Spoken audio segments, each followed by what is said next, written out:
and welcome to a brand new episode of my podcast Racing. As you can see based on the title, I'm going to be sharing along with my great friends our top 10, favorite Anne Hathaway movies, because Anne Hathaway has 5 upcoming movies this year, which is crazy to me. Like 5 movies. Well, one of them has already come out, A24's Mother Mary.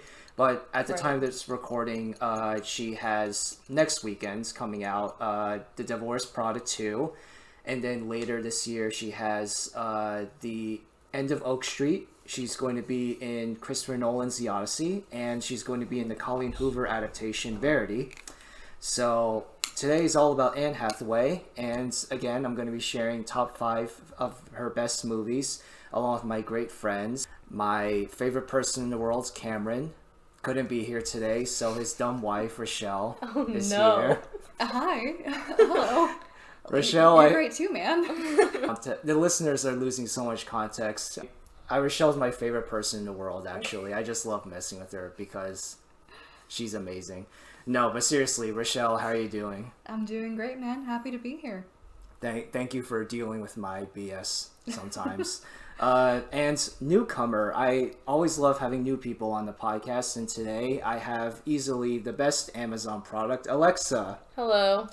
No, but seriously, how are you doing, Alexa? I'm doing great, and we're in my home right now, so that's amazing. Yeah, thank you. Yeah, thank you again Yes. for letting us record in your house. You're very welcome. Excited to be on. Awesome. Before we start, again, we're going to be sharing our top 5 favorite Anne Hathaway movies, and normally I've done rankings on the podcast before, and normally we'll do each share 5, 4, 3, and so on. But I thought I'd do something a little different today. And if this goes well, I'll do this from now on with rankings. If not, I'll just keep doing it the way I was doing it. But I thought we each could share our lists and then debate on which are the best picks. Mm-hmm. So I thought, like, for example, like, if we all share one movie but it's in different rankings, we could argue, like, no, this deserves to be number 1, no this or that. So I thought that could be interesting, kind of shake things up compared to my usual rankings. We'll see how this goes. So I'm going to go first, actually. I'm just going to really quickly share my top 5, and then I'll have you guys do that. So, again, this will be from number 5 to number 1. And really quickly, they are. You're gonna laugh at my number 5, Hoodwinked. No, I disagree. Do you know what that is? That's my number 1. That's my honorable mention, actually. That's the one that I put in my first place spot. High five. Yes, thank you. I'm so happy that I disagree. I'm so happy that I'm not the only one that knows about Hoodwinked. Actually, no, that's a lie. Our mutual friend Evan is a big fan of that movie, but like Hoodwinked is my number 5. Oh my god. Number 4, Dark Waters, and I'll share like synopsis on these movies later if any of us haven't heard them. I'm ready to yap about them. But anyway, 5, Hoodwinked, 4, Dark Waters, 3, Devil Wears Prada, 2, Interstellar, and 1, Brokeback Mountain. Wow. Alexa, I'll start, since you're the newcomer, if you wouldn't mind sharing all your top 5 right now, please. Okay, I can't work backwards, so I'm just going to say what I think about all the ones that I have watched and actually like care enough to list. So number 1, Hoodwinked. I'm just going to say the soundtrack in that movie, immaculate. Tell me that you didn't hear Red is Blue as a kid and didn't think that was the deepest thing on earth. I love Ben Folds. But anyway, go on. Just great comedic timing, horrible animation. But the grandma, though. The grandma. Like, I rewatched that when the famous Lit Hut was alive, and like we all watched it together with our church group. And I was like, oh my goodness, like the intricacies of this movie. Yeah. Amazing. Also, the grandma was a liar. True. Didn't get that as a kid. She was living a double life. Okay, Hoodwinked is in my number 1 spot. I liked Interstellar a lot, and I do think that Interstellar, like Anne Hathaway did an amazing job in Interstellar. I did not like her character though. Oh wait, I really think quickly. she was a little selfish. Yeah, in no, my opinion. I agree with you that her character wasn't the best, but that's also just Christopher Nolan in general not writing women characters well. But really quickly, I just want to specify that for my list, I didn't really factor in Anne Hathaway's performance so much or what her character was like. I factored in the overall quality of the movie. Okay. Now, for some of the movies, Right. she's the lead. So I did factor Like that what? in, that had to be a factor, but Right. I just want to preface that. Okay. But anyway, you keep going, Yeah. keep going. I would say that for like Interstellar, like with her in it, I think she did a good job for like the character that she was written in, but I wouldn't say that like her character was like great. Like I wouldn't say that I'm like, oh, that's like a Anne Hathaway film. Does that make sense? I mean, she's kind of like a supporting character, but like it's not. I would probably rank that a little bit like lower, like probably like 4. You know what I mean? Fair enough. Yeah. So I'm just gonna read the list of movies that like I find are noteworthy with Anne Hathaway in it. Alice in Wonderland. Love that one as a kid. I know that she wasn't like a main character, but I thought that the way that they dressed her up, like her costume, her makeup, was always like really like entrancing. And like that weird thing she did with her wrists. Oh, yeah. You can't see what I'm doing right now if you're listening to this, but like the weird, you know what I'm talking about. And she just looks so weird. I liked that a lot, and I think that she played that character really well. Rio. She was the blue bird. I just like the music. I don't really, and the fact that I know who she is. Also Rio too. Did not like her character. Whatever, that's fine. Devil Wears Prada. I liked that movie a lot. I liked her in that movie. She kind of sucked. Like, she eventually became, like, Mean Girl. You know what I mean?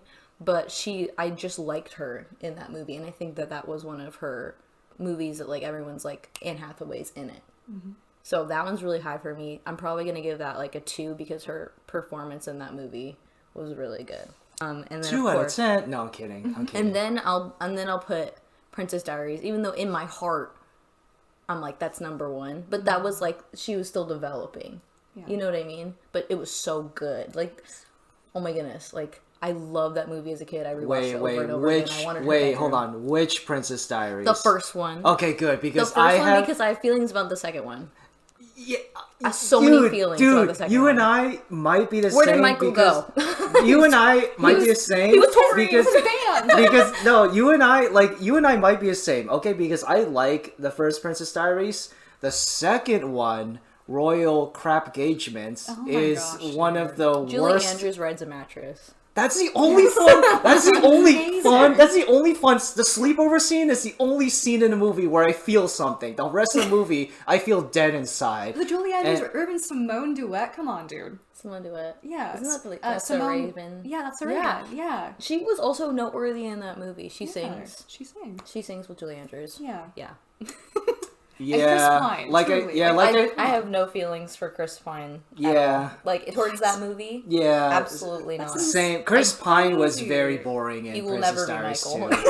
That's true. He will never be Michael. He will never be Michael. But anyway, what you said, Princess Diaries, and then bottom tier, Princess Diaries too. I'm clapping right now. I reject Princess Diaries 2 in I don't know what the sequential order of Princess Diaries is, but you know what I mean. I reject it in the canonical order of Princess. Yeah, the canon of it. You reject the canon. I reject it. She should not have ended up with Chris Pine. That's so funny. Yeah. I mean, it's funny because like Princess Diaries 1 was like a very indie movie. Yeah, and like apparently Whitney Houston was a producer on it. Are you joking? No, that's true. I'm being very serious. No, that's true. The first one. That's true. And the wow. I think the reason why. Sorry to interrupt you, but real quick, I think that the reason why I dislike the second movie so much is because the script was written by Shonda Rhimes. Who's that? Creator of Grey's Anatomy, Scandal, How to Get Away with Murder, and that makes more sense. I could not finish the closet scene. I could not finish any of those shows. It is very Grey's Anatomy. Yeah. But anyway, sorry, Rochelle, go on. Oh no worries. But mine, kind of similar. So my bottom, like, Hoodwinked is an honorable mention. Thoroughly enjoyed it, but because Grandma is my favorite character. She's a liar, but she's an entertaining liar. So Pathological liar. Truly. But Ocean's 8. Interesting. Because it's just really fun. The Intern, with Robert De Niro. Intern came close. I really liked it until that whack Robert De Niro scene with the masseuse. Oh, that was so weird. I turned it off. I was enjoying it so heavily. Like, I literally was, and then, like, wait, so you turned off the movie early? No. Because that movie, that scene happens early in the film. His first encounter with her, yes. But when we got to the date scene, I was like, I can't. I have to turn it off. I had to turn it off. I was enjoying it. Yeah, it was so wholesome otherwise. Yeah. Like, there are portions, like, those portions I do not enjoy. Don't need to see De Niro. But the wholesomeness of him rediscovering things. I love that, Yeah, it was sweet. I'm like, I have, like, such a heart. Like, I think I, like, cried when I watched the beginning of that movie. Yeah. Because it's, like, he's just, like, I just felt like everyone was rejecting him. Mm-hmm. And, like, I feel like we kind of see that with, like, older people. Like, especially, like, in, like, hospital settings. Like, I just feel like people have, like, the tendency to, like, overlook them so much. So I do love that movie. I just hate the weird masseuse scenes. Which is probably a product of the time it was made as well. Probably, yeah. But, yeah, I mean, it's... The heart of it is not undervaluing those who have been here longer than us. Exactly. It's beautiful. Exactly. And then above that, for me, is Bride Wars. Just because I enjoy the movie. Wait, I have a question. Yeah. Is Bride Wars the one where it's her sister? Wait, no, that's a different one. That's different, but it's her and I think Kate. It's 27 Dresses. Yeah. Yeah, 27 Dresses. She was the other girl was also in 27 Dresses. That's why I'm thinking of her. Yeah, I think she was. They were like she was typecasted. Yeah, she was typecasted. She was typecasted. Bride Wars, Princess Diaries. I grew up watching both, so I love both. Though I do, as an adult now, realize Princess Diaries 2 was just cheating. Yeah. Which I think is why it sits not so great with me anymore. Right. But I enjoy the character arc and growth that she goes through. But the first one does have a special place in my heart. It really does. And my top one is Ella Enchanted. Mm-hmm. I love that movie. Yeah. Yeah. There's, like, a specific scene where, like, and, like, I'm not really, like, about that movie now, but, like, when I first watched it, I was like, oh my goodness. Where it was, like, she's, like, holding the knife. Yeah. And, like, she's, like, crying. And I remember being a kid and just being like, oh my gosh. It's so tragic. Yeah. Like, stop her. Someone stop her. Someone, please. Yeah. Yeah. The tension. Yeah. Truly. Yeah. Yeah. But she did great in that movie. She did amazing in that movie. Like, she's just a great actor in general. I mean, actor, she has an Oscar for a reason. Yeah. But really quickly, I just want to say, speaking of Oscar, I find it interesting that none of us had the movie she won the Oscar for, Les Miserables, in our top 5. That's interesting to me. Like, I don't know if you guys, if you haven't seen it, or if you, like me, weren't that fond of the movie. Right. But I find that interesting, and also, none of us had Dark Knight Rises. Mm-hmm. Which was very surprising to me. She was Catwoman in that movie, correct? Yeah, Catwoman. Yeah, I think I remember that. I mean, I think I watched it, like, a long time ago, so I don't have it, like, in the forefront of my mind.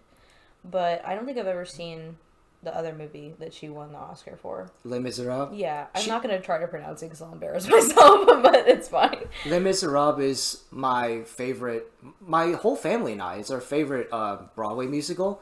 So I vividly remember all of us being so excited to see it. Hugh Jackman, Anne Hathaway, Russell Crowe. We saw it in the theater, and we all left the movie not hating it, but we were definitely disappointed. We were like, "Oh, that wasn't that good." Anne Hathaway was good though. Like but again, like my personal criteria was not so much about the performance, but about the overall movie, and the overall movie was hampered down by Russell Crowe being bad at singing and just the film feeling it being kind of a watered down version of the story, feeling like it. But I just found that interesting. Yeah, none of us had Les Miserables or Dark Knight Rises. That's interesting. But also it wasn't on my it wasn't on my list. Dark Knight Rises was actually close, and so was the first Princess Diaries and The Intern. I flirted with putting those there, but ultimately I didn't because I've told De Niro.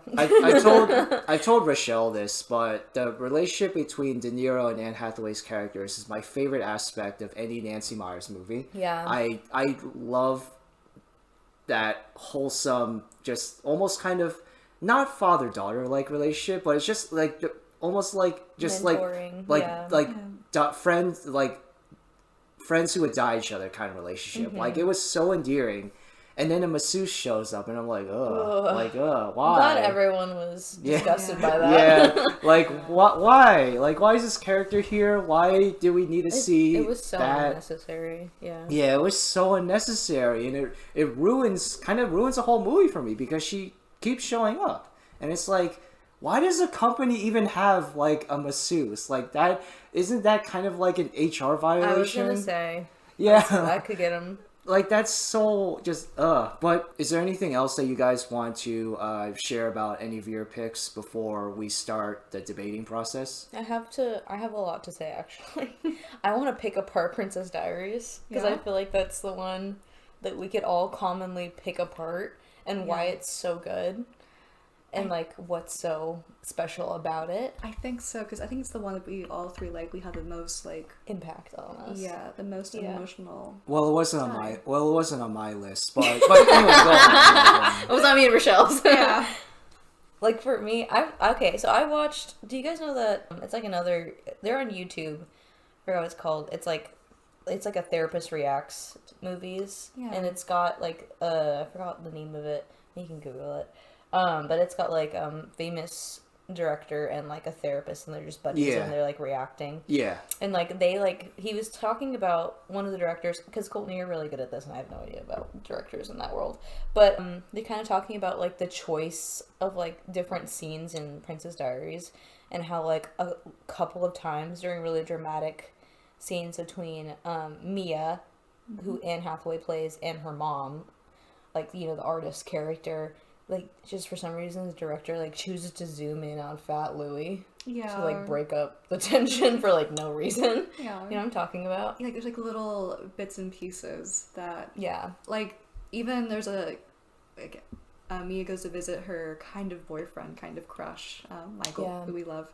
And you walk in, and he's playing the keyboard with, like, M&M's all over it. Dude, literally? Yeah. And then that ties into later on with her apology with the pizza. Yeah. With the sorry on it. So, like, Fat Louie is, like, linked to, you know, Mia and her childhood, and, like, right. like an emotional anchor almost.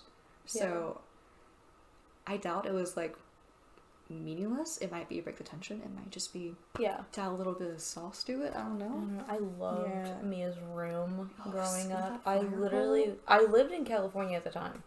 And so I was like, I wish I could live in a firehouse. Yeah. Like, also, how was her mom doing that? As an artist. As an artist in San Francisco. Yeah, like, I've wondered these past few years as a rent-paying adult if, like, the royal family of Genovia was, like, helping her. Supporting somehow. Her dad was. Mia is their future queen, so right. I wonder if they were... Yeah, because she was going to private school. Yeah. I think her dad was paying for the tuition before he died. Have you ever read the books? I haven't, but I heard they're vastly different. They are very different. So, like, I read a good portion of the series because I really enjoyed it. And in, like, the book series, dude, Mia's, like, thinking about politics. Like, she's commenting on politics. She's commenting on, like, social interactions. And, like, she's, like, this really insightful teenager. Julie Andrews does not exist in that world. Her grandma's name is Graham Muir. She's a chain smoker who's very much like, stop complaining. You know what I mean? Like that.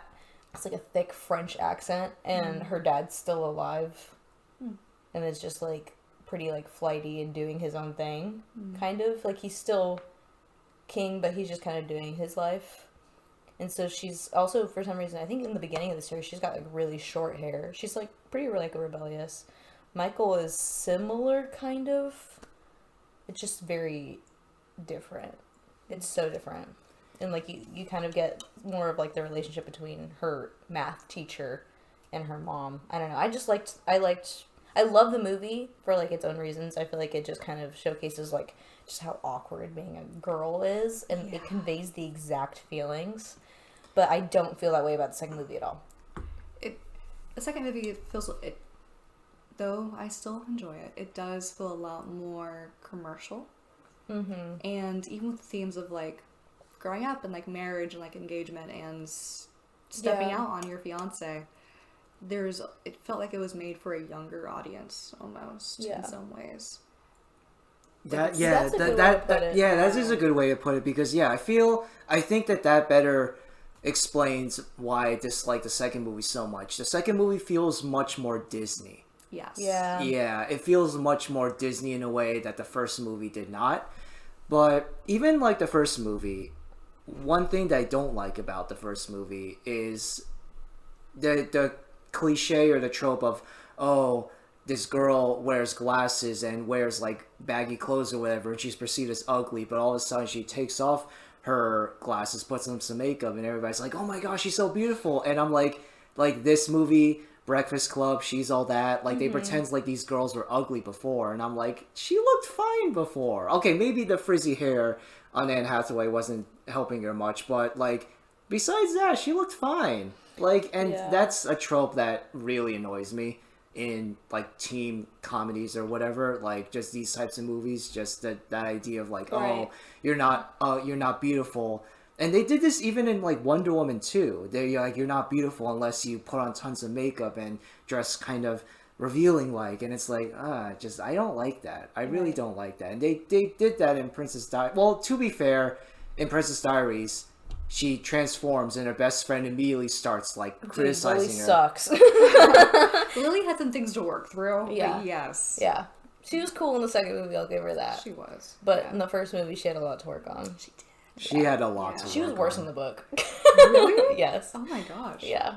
She was worse in the book. Anyways, but I agree. But I also think that, like, okay, well, first of all, speaking as someone who had really big eyebrows as a kid, it did, seeing Mia with, like, change her eyebrows, not gonna lie to you, I was like, yeah, that's what I need to do too. So, like, I did feel that, but then, like, I think it also, like, now looking at it, I'm kind of like, I think it was just that she felt, I do feel like it was, like, supposed to be, like, a thing of, like, confidence boosting.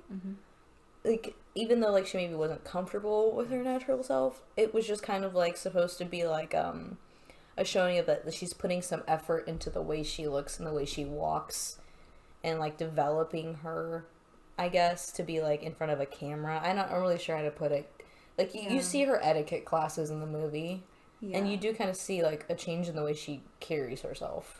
So I will say that's, I kind of get it. Yeah. But I don't know if they maybe had to do it that way. I mean, there are, like, I think, obvious flaws with the no curly hair, no glasses, no thick eye. Like, it's very, like, even, like, Paolo broke her glasses. Paolo. He broke her glasses, which she needs. And I was like, no, you're wearing contacts now. Like, there are some obvious flaws. Right. But part of it is, she's also trying to, like, mold herself to fit a role. Yeah. You broke my glasses. You broke my brush. Yeah. Like, to fit a role. And I do enjoy that it wasn't for a boy. Oh, yeah. It was, I do like that. It was for her grandma. Grandmas. To make grandma proud of her. I feel that. Yeah, like, there's a bit of something there in, like, trying to, like, being inspired by a previous generation and trying to become who they hope you become. Yeah. And, like, even, like, Grandma Julie Andrews learned to be kinder to Mia as a granddaughter, not just the future queen of her nation. Yeah, she did soften up. I feel like it was like that's a good point. She did learn something through the movie, too. She did. Yeah. Okay, yeah, that's fair enough. I guess I could give that trope a little bit of a pass this time because, you're right, it wasn't for a boy. But she was excited to see how Michael reacted. She was. And he did react. He was like, oh, hello, she's cute. I think he liked her before. He always liked her. But, like, I think he noticed she put in a little extra something. He was like, you know, like, so. She knew she was pretty. Yeah. Finally she knew that. Yeah. Yeah. I love that movie. Yeah. But I'm gonna go ahead and quickly segue because I don't want the whole podcast to be just about Princess Diaries. Really? As solid. That's why. But we will talk about it more. But again, what we're gonna be doing is we're going to be debating on which one of our picks is the best, and really quickly, Rochelle, I'm just gonna have you repeat your top 5 for me, please. Yeah, dude. Ocean's 8, The Intern, Bride Wars, Princess Diaries, the first one, and Ella Enchanted as my top. Okay, alright, got it. And same for you, Alexa. I'm just trying to see right now if we have, like, any common ones. I don't know if I'm joking or not, but I really like Hoodwinked. I just, like, it feels like it has, like, a little spot. So Hoodwinked. Probably Alice in Wonder... No, actually, let me pause. Hoodwinked is my number 1. Princess and Diaries 1. Then The Devil Wears Prada. Okay. Then Alice in Wonderland. Then... I'm just thinking. I guess, like, Interstellar. Yeah, I'll go with that. That feels right.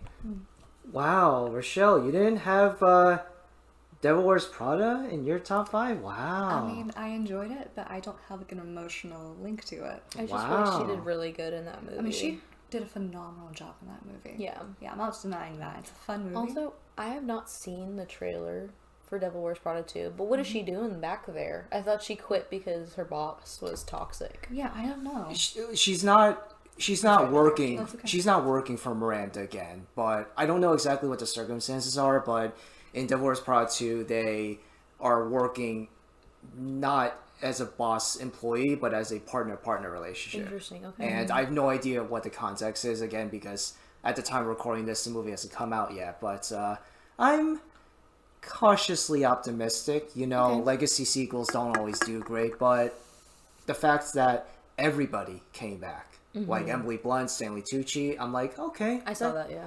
Well, except the boyfriends, but that's fine with me. That's fine. I mean, he was not noteworthy.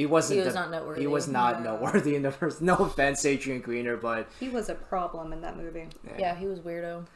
But okay, so what I'm doing right now is there's the few common picks that we have are automatically going to be on the list. So like Interstellar, Devil Wears Prada, Hoodwinked, and Princess Diaries are automatically going to be on our shared collective list.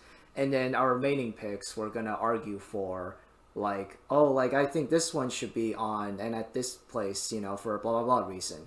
And I'm just going to quickly go first, and I'll be quick with this, I promise. But I'm going to argue for the movie Dark Waters.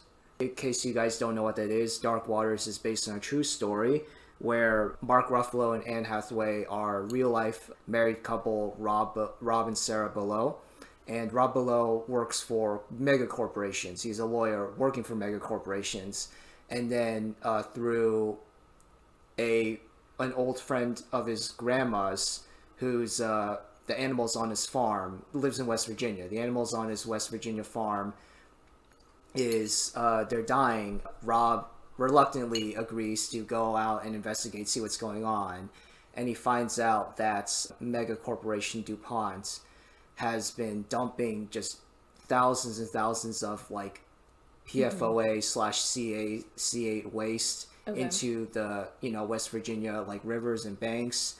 But it goes deeper than that. He finds out that not only have the animals been poisoned, but the farmer himself and many West Virginians have been poisoned.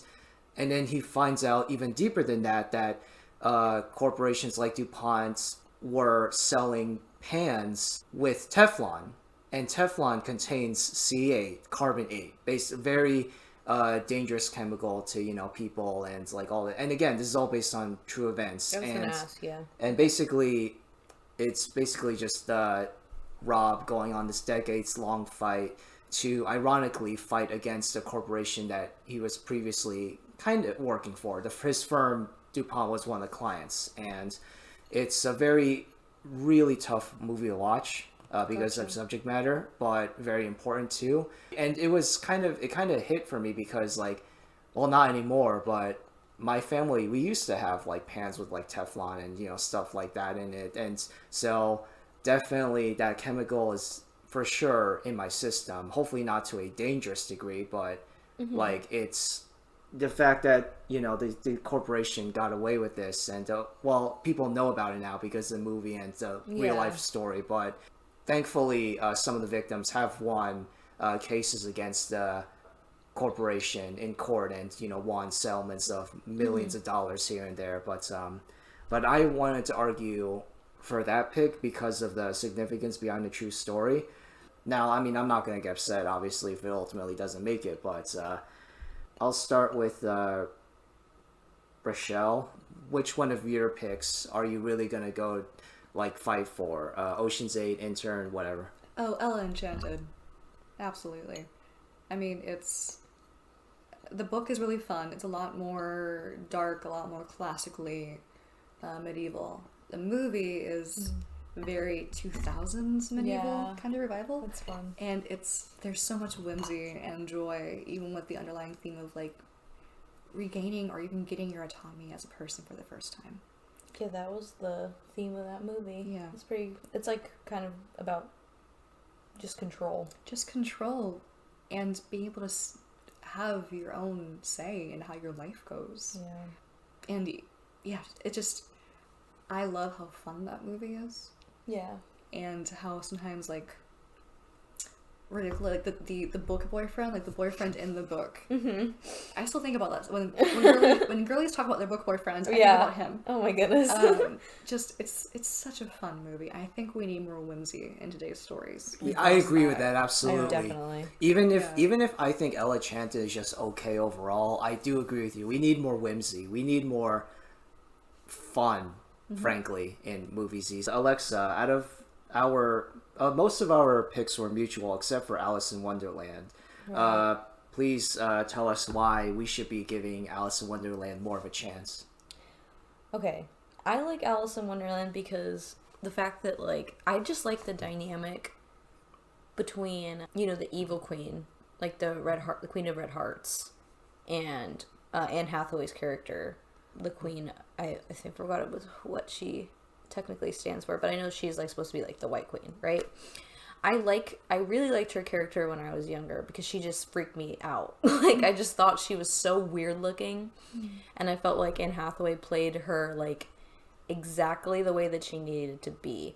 Now, I have feelings about the movie that came after that. I think it was Into the Looking Glass, and, like, you see Alice in the story. She's, like, going through time, and I know this is not the original Alice in Wonderland. I know we're just talking about. I just want to talk about the character a little bit.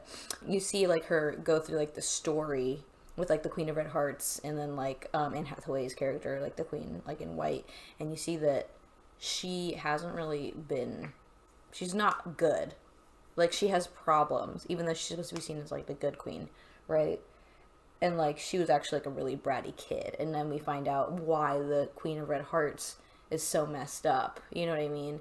And that she feels like you can kind of see, like, where a lot of her, like, manipulation starts, and, like, how she just kind of, like, she has, like, a lot of hurt, and that's why she's acting out like that. And then also, like she's been, like, physically hurt too, and, like, you kind of see that, like, Anne Hathaway's character feels a lot of guilt. And, like, in the first movie, you can kind of see how much that she loves her sister, and she's looking for reconciliation because she knows that she kind of feels that guilt of, like, this is why my sister's the way that she is. Like, you kind of see that being pulled in from the first movie, and it makes more sense contextually. So I enjoyed that. Yeah, that's all I have to say about that. That's why I was in there. I don't know, I just liked it. I know it's not exactly like the first movie and the second movie, but I just kind of meant the character was, like, in there. I thought that was interesting. I think the one that I'll go to war for, I think I'll probably go to war for Princess Diaries 1, even though, like, well, that's definitely on the list because it was a mutual, automatically mutual picks. Like, if two of us are more selected that one, that automatically goes into the final rounds. Okay, but right now so the mutual picks right now are Hoodwinked, Interstellar, Princess Diaries, and Devil Wears Prada. So right now we're arguing for the fifth slot. You said Alice in Wonderland. You said Ella Enchanted. I said Dark Waters. If two of us or more pick one of those, then you know that one moves on. And right off the bat, I'm gonna say that if Dark Waters does not move forward, then no offense, Alexa, but okay. I would personally go more for Ella Enchanted. That's completely fine. And here's why: Alice in Wonderland has two things that really hold it back for me. Okay. The acting and the visuals. No. I think that the film is so ugly. It is one of the ugliest looking movies I've seen in my life. What? Like, the visually, like, Helena Bonham Carter, the Red Queen's big head, looks terrible. That's the point. You're supposed to feel off about it. You're supposed to. It can still look good visually and still have will agree with me. It can still, you know what? I'm gonna turn the comments off. Just to, no, but like I disagree. I think it looks bad, and I think they could have made it look good and still make it uncanny. You know how I know that? Because in the original Alice in Wonderland cartoon from the 50s, the Red Queen has an uncanny look to her, and it still looks good visually. I disagree. That was a cartoon, man. I didn't like the cartoon. But it... Really? No, I did not. It freaked me out more than the Johnny Depp version. I still stand by that the visuals were bad. It did deserve its Oscar wins for costume design. And I will give it that. The costumes were great. Yes. But I'm talking about cinematography, CGI, whatever. Okay, I have something to say. I'm going to cut you off because I must. Do you know the scene where she goes in and, like, the Mad Hatter is about to be executed, and then you see that all the people that she's surrounded herself with, because she's supposed to, like, she's supposed to be, like, mad, she's supposed to be, like, crazy, but you see that it kind of represents her character that, like, I don't know how to explain it. It kind of, in my mind, it shows, like, an unhealthy, like, thought pattern of, like, control. She's supposed to be a little bit narcissistic, that the people that she's surrounded herself with are all liars. Aiming to please her because that gives them, like, favor. That even, like, it's exposed that, like, oh, this person with, like, the weird looking nose, it falls off. The weird looking ears falls off. Yeah. Like, the big belly falls apart. Like, you see that it's supposed to make you feel, like, really uncomfortable, and the reason why, like, all the people around her, for example, is the reason why is because they're all pretending. Right. And I think that's what's supposed to make you so uncomfortable, is that, like, she's No, not. that's fine though. Yeah. I think that's fine because that was makeup. That wasn't CGI. You know, they had makeup, fake noses that came off. But I know that, you know, with Helena Bonham Carter, they couldn't make her head big with any other way besides CGI. Yeah. But it was just, it still looked bad. And speaking of the Mad Hatter, that's my second reason for going for Ella Enchanted over Alice in Wonderland. Johnny Depp was so awful as the Mad Hatter. His performance is one of his worst, easily, of his career. Oh my goodness. He was so bad. But it's so that iconic. I'm voting for Ella Enchanted. No, it's not. What are you talking about, iconic? That was one of the most... Who talking? No one in my friends group is talking today about Johnny Depp from as the Mad Hatter. What are you talking about, iconic? Let me say something. You were older than me. The Johnny Depp movies that you and I grew up in and were allowed to watch. I was allowed to watch Pirates of the Caribbean and the Alice Which in he was Wonderland. great in. He was great as Jack Sparrow. So I only knew him as his, like, really weird characters. So I thought that him as the Mad Hatter and Pirates of the Caribbean, him being Jack Sparrow, that lined up perfectly for his career in my eyes. But they're two vastly, like, different quality. They are, but they're, like, both weird, and it felt right to me. There was a common theme of, like, being perceived as being out of your mind. Yeah. So that's what I always thought of. Am I the only one here that thinks that Johnny Depp was bad as the Mad Hatter?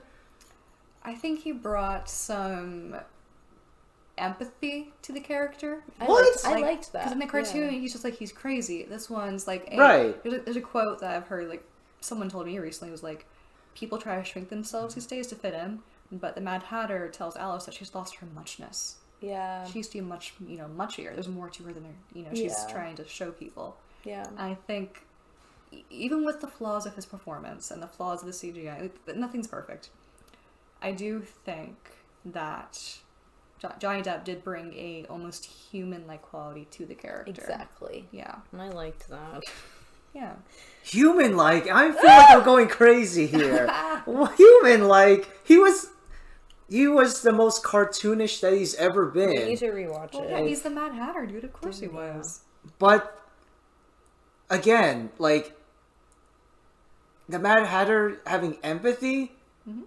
The Mad Hatter in the original he was not a character. He was crazy. Mm-hmm. But, like, I felt like Johnny Depp, he went too far to crazy, but then the script also decided to give the character a dark backstory, and I'm like, huh? What is going on Yeah, here? they burned his family. They're like, what? This is not the Mad Hatter. This is buffoonery. Like, I just Buffoonery. I am appalled. I'm sorry. I liked it. will argue against Alice in Wonderland until the day I die. I liked that they gave him a job when the queen captured him. Like, that he was like, he made hats for her. Mm-hmm. That's cool. Like, it makes complete sense to me. I loved it. It comes to her ego more. So yeah, like all the like the fact that he's so weird and he's making all these like intricate designs, and like she doesn't like any of them. Just love it. So I assume that between our three picks, Dark Waters, Ella, and Alice, you're gonna stand by Alice. I'll stand by Alice. I just feel like it's good. Like, it's a good movie.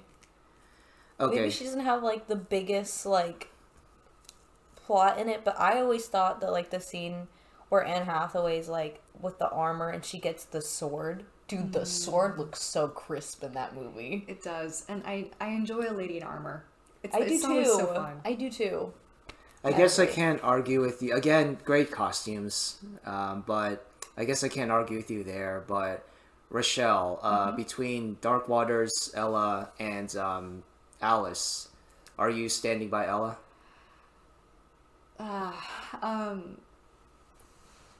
would say so, yeah. Just because, I think because of how much more fun I think Ella Enchanted is. Mm-hmm. Alice, I think over Dark Waters, I would pick Alice in Wonderland. Oh. But I'm gonna stand by Ella Enchanted for now. Okay. Yeah. I'll be the tiebreaker again.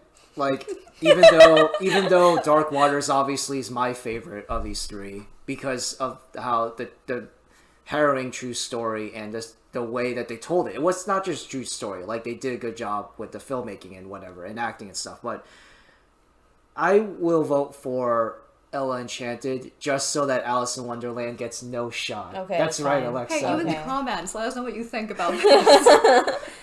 Oh my gosh, I feel like I'm taking crazy pills. I please, someone in the comments told me I'm justified in my hatred of Alice in Wonderland. No. But that hashtag the original is always better. But anyway, oh my goodness. So no, it's not. I disagree heavily. Yeah, Parent Trap, for example.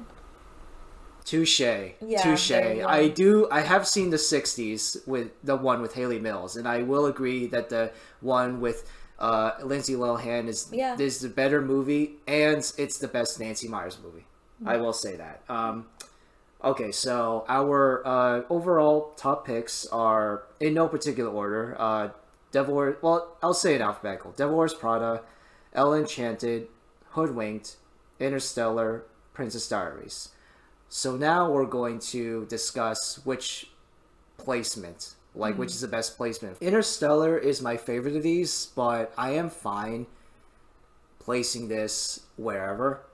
Like, it doesn't need to be number 1. It could be number 2, number 5, whatever. Mm-hmm. I know before you said you really want Hoodwinked to be number 1. Facts. It's me.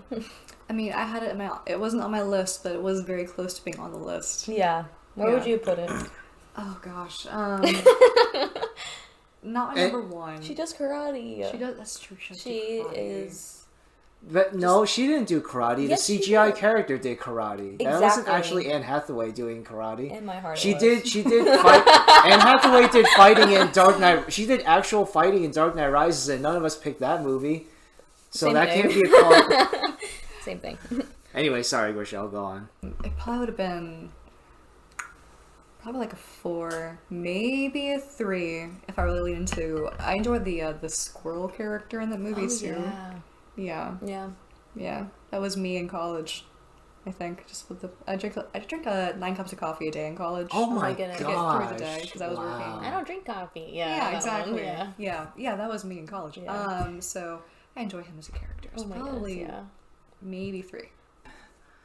Where would I place it? What am I gonna root for? I would also say number 4. Yeah, I don't think it doesn't feel right putting a film with writing that good in last place, but it's also not good enough in my opinion to be higher than that. So yeah, Hoodwinked. I think that'll be a majority vote. Hoodwinked is our number 4 overall collective favorite Anne Hathaway movie. Yeah. Sorry, Alexa. But Okay. all right, but now moving on from Hoodwinked, we're going to discuss what should we discuss next? Let's do Devil Wears Prada because the sequel is coming out. What are you showing me right now? Hansel and Gretel. We're moving on from Hoodwinked. Kidnapped. We're moving on from Hoodwinked. We are moving on. No, we're talking about Devil Wears Prada now. We're talking about we're talking about the icon Miranda Priestley now. All right, Meryl Streep's best role, and I stand by that. Meryl Streep's best role, not her best performance, her best character that she's played. But now Devil Wears Prada. Why does Meryl Streep look the same in Devil Wears Prada 2 as she did in the one? Isn't that a good thing? That means that she hasn't aged. Like she hasn't aged that much. It's so weird. Does that make sense? It does. Yeah. Like, it's almost like women aren't allowed to age in Hollywood. Yeah. Okay. I can see Everyone that. else looks older. Yeah. Yeah. That's fair. Well, also, but to be fair, Miranda Priestley has a huge ego. Like, you know, she cares so much about her appearance, and I would argue that this Devil Wears Prada be in the top 3 actually. It doesn't matter to me where in the top 3, but certainly not below. I don't want it to be below Hoodwinked. Rochelle, what's your preference? Do you need me to share any of the other picks to remind you? Okay. Please. Well, Hoodwinked's definitely going to be a number 4. The other picks are Elle Enchanted, Princess Diaries, and Interstellar. So I've never seen Interstellar. Wait, I thought you have. I've seen bits and pieces of it. I know the soundtrack. I haven't seen it in its full, so I do want to be careful about it.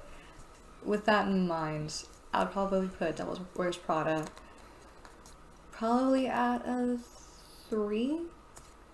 Like, it's a great movie, highly quotable, it's really funny. Mm-hmm. But I think I enjoy a couple others a little more than that one. All right. Okay, sounds good. Alexa, I'll leave it up to you. Where do you think...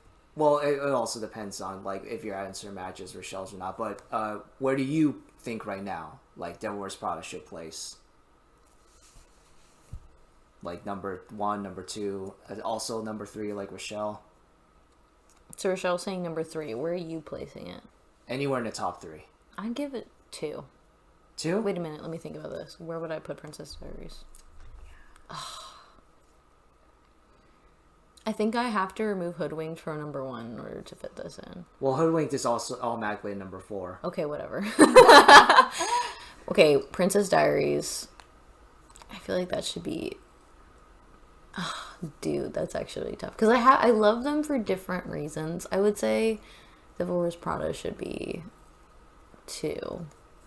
Why do I say that? Because I feel like... Well, no. Oh my gosh. Okay, fine. I'll give Princess Diaries 2, and I feel like Devil Wears Prada can be 3. And I feel like the reason why is because I feel like Princess Diaries had more of an impact on me developmentally. I like it. Like, there's something there like that I just really connected with. Whereas Devil Wears Prada... Like, yes, I connected with the character, but, like, it was kind of different because it's more like you're seeing her become awful. Yeah. And, like, I think one thing that's, like, kind of admirable is that she's learning about, like, a cool field. Like, that's one thing, like, where she's kind of, like, adapting to, like, the job. And, like, I feel like that's really cool for Anne Hathaway's, like, character and the way she plays it.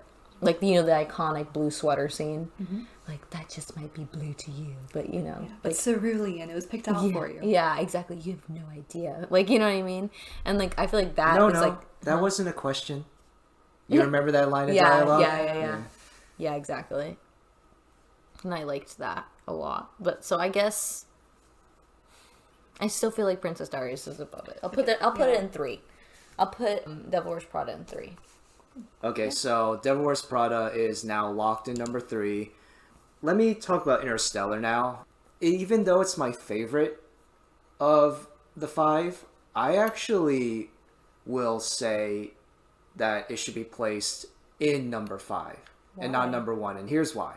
Like Rochelle said, I think we need more whimsy in more movies. We need more fun. Yeah. And I think that by putting Princess Diaries and Elle Enchanted at 2 and 1, I think that's making a statement that I think that can make a statement that, yeah, we do need more. Because Interstellar, yeah, it's a fun movie, but it's also a really dark story. Like, it's about a guy essentially having to abandon his family to save the world, and his daughter growing up with abandonment / daddy issues. Like, that's really crazy. That's really like dark subject matter.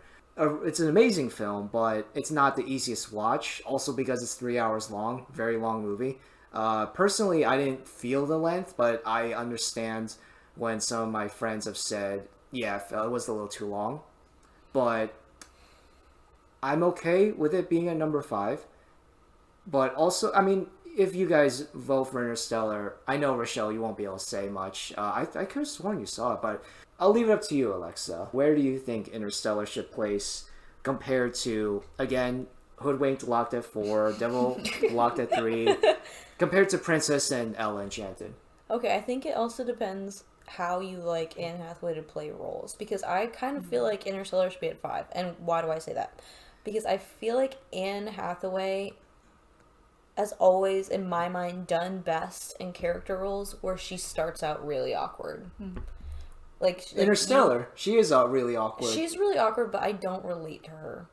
I don't like her like in that movie. Like, not that I don't like her, I just feel like she could have been played by anyone in that movie. Is that really messed up to say? Like, that character, it is a boring character. It is a boring could have been played by anyone. So to me, I'm just kind of like, meh. You know what I mean?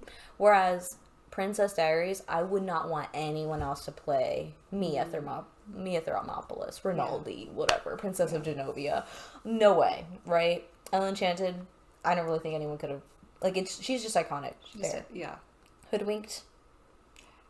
No, I disagree. Like, I do think that, like, the voice of Red, I liked it, and I feel like the sassiness, she delivered it well. She probably could have been played by somebody else, but I really like her voice there. Yeah. And I just like the film, and I don't want it to change. So I will do that. But yeah, I feel like Interstellar could have been played by anyone. And I think that's also, like, your preference on, do you want Anne Hathaway in a movie, like, a little bit more silly or serious?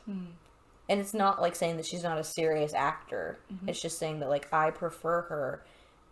Like, don't get me wrong, she does really well. Like, when you see her crying face, it does hurt. Yeah. But at the same time, I feel like those are usually in moments in, like a romance movie that also feels lighthearted. And, like, you enjoy that about her character. Because when you see her being awkward in Princess Diaries, you relate to her better. At least as a girl. Like, I don't know. Colton, you might feel differently. But that's why I think I would see Interstellar being at 5. Yeah. Okay. And again, you know, I already shared why I actually would argue Interstellar be number 5 for overall collective list. So, okay. So Interstellar is locked at number 5. Again, it's my favorite of the 5, but I'm not upset at all about this. Alright, so now to determine which is the best and second best Anne Hathaway movie, Ella Enchanted or Princess Diaries, I'm going to go off, like, right now, I'm going to argue for Princess Diaries to be number 1. Rochelle, I assume that you're still sticking with Ella Enchanted as number 1? I also might switch up, because the more I've been thinking about it, Princess Diaries, Princess Mia, she's in the brain chemistry. You see? Like, I enjoy Ella Enchanted. Whimsy is so needed. Yeah. In today's society. But there is something also whimsical about Princess Diaries, too. Like, it's a little bit whimsical and a little bit ridiculous that a American high schooler is secretly a princess. Right. That's not usually going to happen in today's society. Yeah. But it's in the brain chemistry, and there's so much, like, her father, through his letters, like, you know, courage not being the absence of fear, but doing things despite of fear. Yeah, I love that one. Despite of it. Yeah. That changed me. Right. As, like a little kiddo. Still deep. Still deep. It, like, in the Eleanor Roosevelt, like, Joe, bless Joe, I love Joe. Dude, yeah. Like, no one can make you feel inferior without your consent. So true. Yeah. Another banger for also, little girls everywhere. In the brain chemistry, like, that shapes me into who I am today. So, I think for that reason alone, I'm gonna switch my order up personally. Yes. Agreed. And make it, that is my number 1. Awesome. I stand for that too. Yeah. And I think that it really has, because I remember when we first met, I was like, when you, like, shared that you love Princess Diaries too, and I was like, that's why you rock climb. Yeah. That's Yeah. why you're rock dude. Like I love Princess Diaries. It's actually really great. Like just the driving scene, Yeah. going out with like her grandma, like, and they're doing like a day, like just playing like weird like games, like you know the arm wrestling game. Mm-hmm. Her grandma being like, "This hot dog's amazing." She's like, "You want another one?" And you see the grandma's face like, no. Reminds me of my grandma. Like, you know what I Aw. mean? Just being like kind of disgusted to like touch the germy things. Yeah. Get the hand wipies everywhere we go. So like I love it. It's really good. Yeah. Yeah.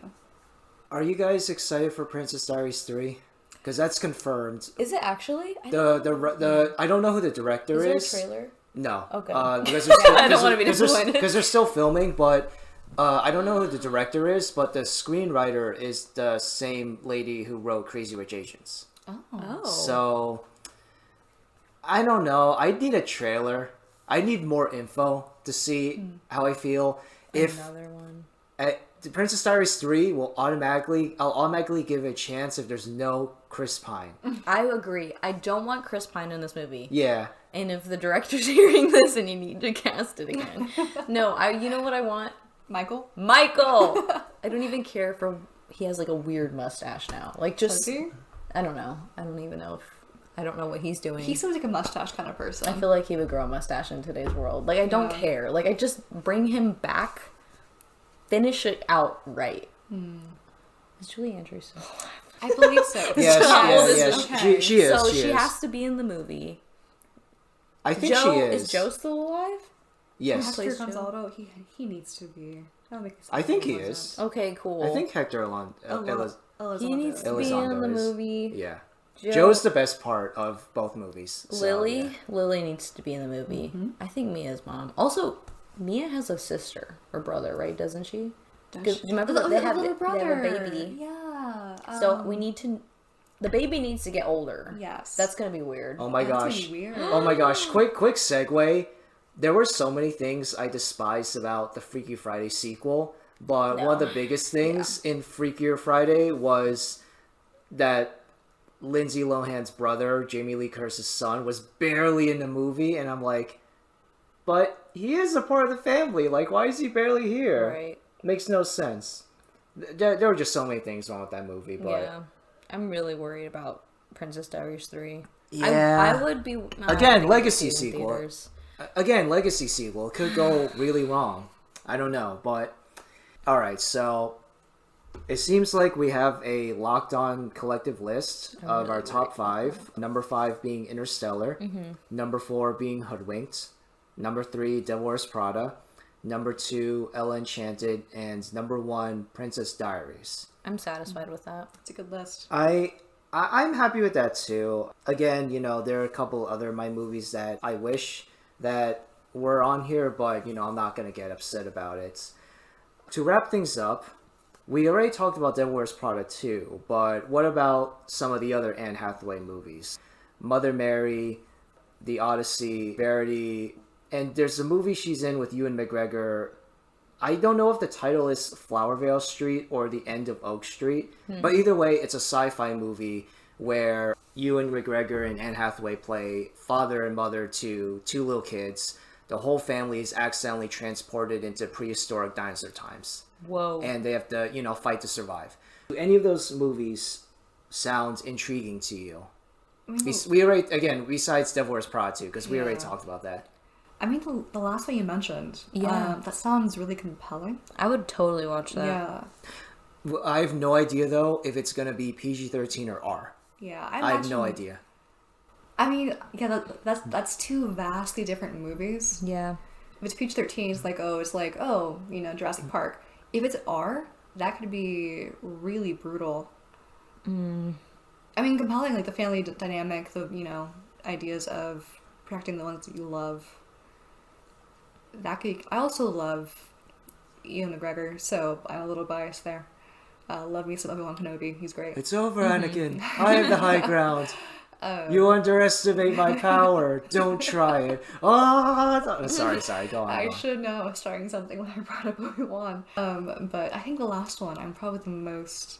I would say I've also heard that Anne Hathaway bought the rights to a upcoming book release. called Yesteryear, I think. And it's about a current day trad wife influencer who's transported into the 1800s. Whoa. So she has to live the life she's marketing to people for Wait, real life. I would love to watch that. So I've heard that Anne Hathaway bought the movie rights to this book that is soon to be released. It's not even out yet, definitely. So that's like a future thing, not on the list. So sorry to add to it, but I think that one I'm also like really fascinated about. Both the book and what they do with it movie wise. That one does sound Yesteryear. That one actually does sound really interesting. As a Christopher Nolan fanboy, though, like the one I'm looking forward to the most is the Odyssey. I've actually read the Odyssey, and it's pretty epic. It's pretty great. And the Nolan, me being a Nolan fan, and also the cast really intrigues me. Like, it's not just Anne Hathaway; it's Matt Damon, it's Tom Holland, Zendaya, Robert Pattinson, Lupita Nyong'o, and I'm like, oh, like this is interesting. Like, we'll see how this goes. But I've been impressed by the marketing for Odyssey so far. Definitely gonna see it in IMAX when it comes out in July. I am a Colleen Hoover hater, so agreed. So forget about Verity. I don't know how you guys feel, but I'm not watching Verity. I don't even want to know what it's about. Right. The End of Oak Street one, I think that's the title. That one I'm intrigued in, but I need more info on the rating because I've been trying to avoid movies that are too R-rated. I can't like watch a movie that's too much violence, too much sex. Devil Wears Prada 2. I'll watch it in theaters if friends go. If none of my friends go see it in theaters, then I'll watch it when it comes out on streaming or whatever. Odyssey is a first day IMAX watch. And again, like Rochelle, I need a little bit more info on End of Oak Street to see that one.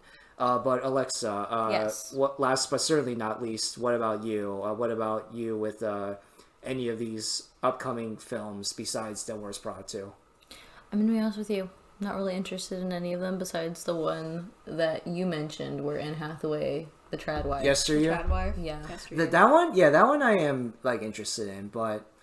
Okay, but wow, you're not interested in Odyssey either? No. I like girly movies. Okay, this is, like, so off topic, but I feel like she would do great in, like, a Breakfast at Tiffany's remake. Breakfast at Tiffany's remake with no racist Asian landlord? Yes. Absolutely. Yeah. I actually really like that movie, but when Mickey Rooney shows up doing the racist Asian, especially since I'm Asian, it hits harder, you know? Like, why did they include this character? Yeah. Why is Mickey Rooney doing yellowface? I don't get it. It's weird, yeah. Or like, you know what? Sabrina. They did remake Sabrina, actually, with Harrison Ford. And I watched it, but I feel like Anne Hathaway could also do it. Like, maybe like a younger Anne Hathaway, she could have done it. Yeah, I guess. Anne Hathaway now, I don't think so. No, I don't think so. Yeah, no. like when... She's changed her style, yeah. Yeah. But one last time, our collective list is number 5, Interstellar, number 4, Hoodwinked, number 3, Devil Wears Prada, number 2, Ella Enchanted, and number 1, the first Princess Diaries. And at the very bottom of her movie's ranking would be Princess Diaries 2, Royal Poop Engagement. That's right, Royal Poop Engagement. I despise that movie so much. And that's the definitive bottom pick. You both have to agree with me now. I didn't sign anything. Legally, I don't have to. Agreed. But I don't like that movie. The only cool thing about that movie is the weird hallway where she sneaks underground and listens into Parliament. That is the only cool part about that movie. The sleepover scene? You didn't like that part? The mattress surfing? Oh. Okay, maybe mattress surfing. Mattress surfing, I would do that. I would actually do but mattress surfing. But even as a kid, all I could think to myself was, please, Julie Andrews, don't break a hip. Like, yeah. There is that. I also really enjoyed Lily's like little like side romance with the captain of the guard, whatever it was. Oh my goodness. The shouting match. Weird. Yeah. I thought it was cute, if I'm being honest, but yeah. Okay. All right, well, I'm going to wrap things up now. I want to thank both of you guys for being on the podcast. Rochelle, it's always a pleasure having you on here. Thank you. And Alexa, thank you again for being on here. I'd like to have you on again at some point. Thank you. And thank you all for listening to another episode of my podcast, Podcast Racing. In the comment section, which I will have comments turned on. Yay! Please let me know what your favorite Anne Hathaway movies are, if you agree with our list or not. Thank you again for listening, and see you next time. Bye. Bye. Now this is Podcast Racing.